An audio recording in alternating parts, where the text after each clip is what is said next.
Salut mes amis, bienvenue sur ma chaîne.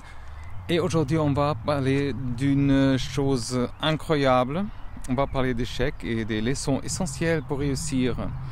Alors, on a tous vécu des échecs, des moments où les choses ne se passent pas comme prévu. Mais la bonne nouvelle, c'est que l'échec n'est pas un fin en soi. Ça veut dire, ça peut être une base, un tremplin on dirait, pour la réussite. Et aujourd'hui on va explorer les 3 règles d'or qui peuvent vous aider à transformer les échecs en succès. Ça veut dire, on va parler des raisons pour lesquelles ces règles ne fonctionnent pas toujours, parce que la vie est rarement aussi simple qu'une liste qu'on a, voilà, une liste de conseils. Alors on va voir ensemble comment rebondir.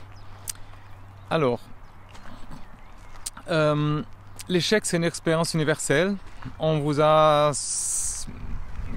souvent dit, comme entrepreneur, étudiant, artiste, à un moment donné, vous allez forcément vous retrouver face à un obstacle, une déception, un projet qui ne se déroule pas comme on espère, c'est bien sûr.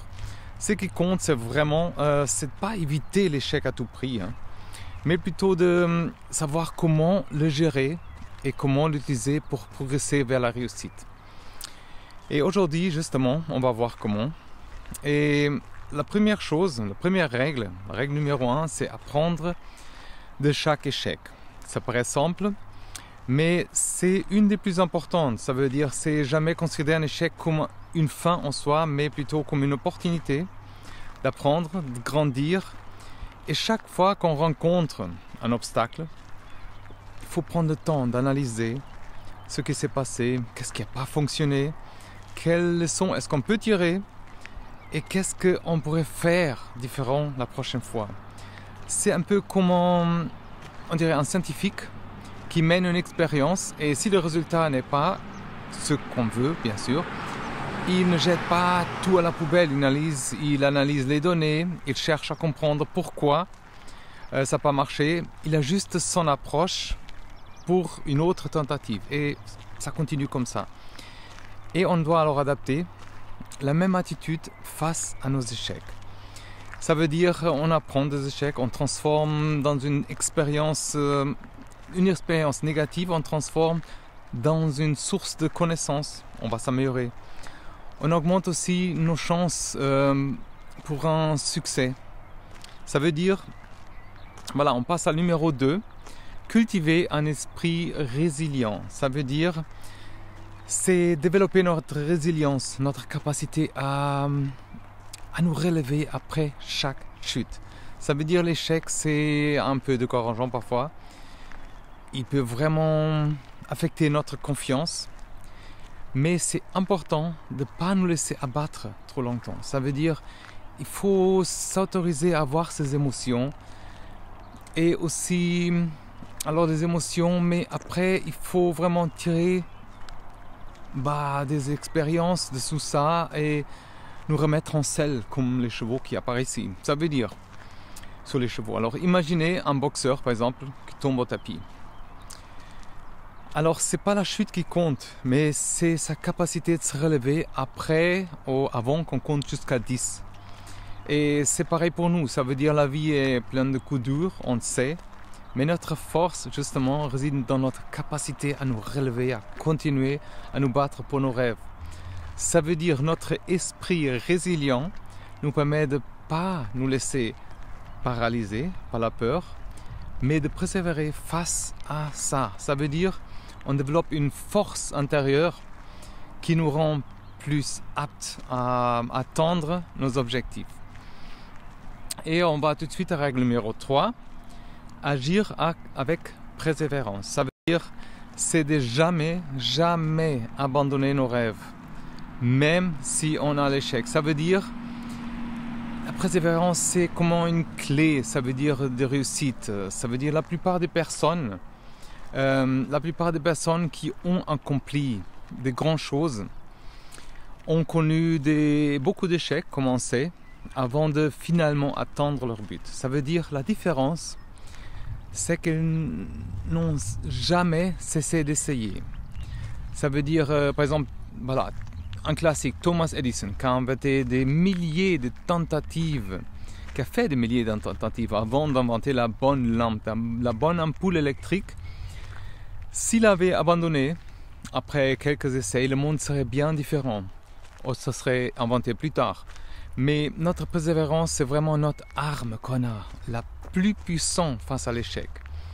Ça veut dire, ça permet de transformer nos échecs en étapes sur le chemin qui nous mène à la réussite. Ça veut dire, si on continue à agir malgré les obstacles, on finit par atteindre nos objectifs. Alors voilà, ce sont les 3 règles d'or. Alors, apprendre de chaque échec, cultiver un esprit résilient et agir avec persévérance. Ça veut dire, si vous appliquez ces principes dans la vie, vous allez forcément augmenter vos chances de passer d'échec à réussite. Mais il y a un mais. Il y a un mais important ici. Pourquoi est-ce que ces règles ne fonctionnent pas toujours pour tout le monde, comme on veut? Pourquoi est-ce qu'on voit les personnes qui semblent appliquer ces principes avec rigueur, on dirait comme ça, et qui ne parviennent pas toujours à ce succès qu'ils veulent? Alors ça, c'est une question importante. Et c'est vraiment, on va essayer de répondre avec humilité, et un peu de réalisme. Ça veut dire, la vérité, c'est que le chemin qui nous mène vers la réussite, c'est rarement une ligne droite, comme ici. Ça veut dire, il y a des facteurs externes, comme par exemple, parfois, alors ça veut dire, malgré tous nos efforts, notre volonté parfois, il y a quelque chose qui nous empêche d'atteindre nos objectifs. Par exemple, un contexte économique difficile, des changements, par exemple, de marché qui sont prévus, ou des événements personnels, par exemple, quelque chose de tragique. Alors la vie est pleine vraiment d'incertitudes, comme on sait, et c'est important d'accepter. Mais ça nous permet de ne pas nous sentir un peu responsables de tous les échecs. Ça veut dire développer une adaptation plus importante dans la vie. Ça veut dire, il y a aussi parfois le manque de ressources, je comprends ça. Ça veut dire, ça arrive à tout le monde. Par exemple, on a besoin de certaines ressources financières, matérielles, humaines, d'un soutien qu'on a besoin. Et ces éléments, parfois, ils ne sont pas là. Ça veut dire, même avec la meilleure volonté du monde, il est parfois difficile d'atteindre certains objectifs. Mais ça nous encourage à identifier les ressources qu'on a besoin et chercher de l'aide aussi, un soutien. Après, il y a aussi le timing, qu'on ne parle pas parfois, mais alors, on a la bonne idée parfois, mais au mauvais moment. Ça m'est arrivé déjà plusieurs fois et parfois je suis trop en avance. Alors le timing, c'est vraiment important parfois pour que quelque chose marche, un projet marche. Et il se peut par exemple qu'un marché ne soit pas forcément encore prêt. Il y a une concurrence trop forte au moment qu'on se lance aussi. Il y a plusieurs choses qui peuvent vraiment influencer le résultat, même si l'idée est bonne et même si on soigne un peu la manière comment faire. Alors si on réussit à apprendre, être un peu patient et observer et analyser le contexte avant de lancer, ça aide. Après, il y a aussi la définition du succès. Ça, c'est une chose qu'on ne parle pas beaucoup, mais par exemple, un succès pour une personne n'est pas forcément le même pour l'autre personne. C'est pour ça qu'on a dit le succès, il faut définir qu'est-ce que c'est le succès pour toi. Par exemple, imagine, le succès, c'est travailler avec mes propres règles, faire les choses autrement et aussi, par exemple, faire un contexte avant de se lancer. Alors, ça veut dire c'est important de définir, par exemple, qu'est-ce qui est important pour nous et qui correspond vraiment à notre succès. Okay? Ça veut dire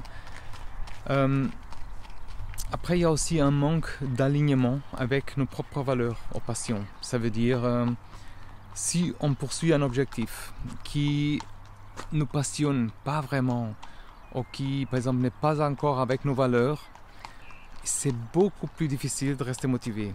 Et même faire face à quelque chose, face à un échec par exemple. Alors la passion, c'est vraiment un moteur super puissant. Et ça nous encourage à aligner nos objectifs avec nos passions, nos valeurs, pour une motivation qui est importante pour nous. Ça veut dire qui est durable. Après, on a encore l'importance de s'adapter, d'être flexible. Alors même si on apprend avec nos échecs et qu'on est résilient, qu'on est persévérant, c'est parfois nécessaire de savoir quand changer quand même cap. Ça veut dire s'obstiner dans une direction même si elle mène nulle part, comme moi je tourne ici au rond par exemple. Parfois c'est un peu contre-productif. Voilà, ça veut dire il faut savoir s'adapter un peu, et rester flexible. C'est vraiment une qualité qu'on devrait soigner, c'est pas évident. Ça nous permet de pas nous enfermer dans une seule route, dans une seule voie, mais d'être ouvert à de nouvelles opportunités, par exemple, et des changements de direction, par exemple. Alors, ces 3 règles d'or sont-ils vraiment une garantie de succès? Non, pas forcément. Mais la vie est trop complexe pour tout ça. Ça veut dire, mais c'est quand même une base solide. Ça veut dire, ce sont des principes qui peuvent nous aider à naviguer, par exemple, plus efficacement sur un chemin, sur quelque chose qui peut transformer nos échecs en leçons, par exemple. Alors l'important, c'est vraiment d'appliquer ces règles, mais tenir compte du contexte. C'est être persévérant, mais aussi capable de s'adapter. Et je voulais faire cette vidéo parce que c'est super important. Ça m'a pris un moment pour résumer tout ça. Alors c'est apprendre des erreurs aussi, voir qu'on doit changer, par exemple. Et alors, pour dernier, je voulais vous dire, alors le succès, c'est pas une destination, c'est un voyage. Ça fait partie, par exemple, l'échec fait partie de ce voyage. Il faut vraiment, la prochaine fois qu'on rencontre un obstacle, il faut se rappeler les 3 leçons. Ça veut dire, il faut se relever, continuer, avancer. Alors notre réussite est juste parfois dans le coin, après le truc. Ça veut dire, je vais résumer tout ça.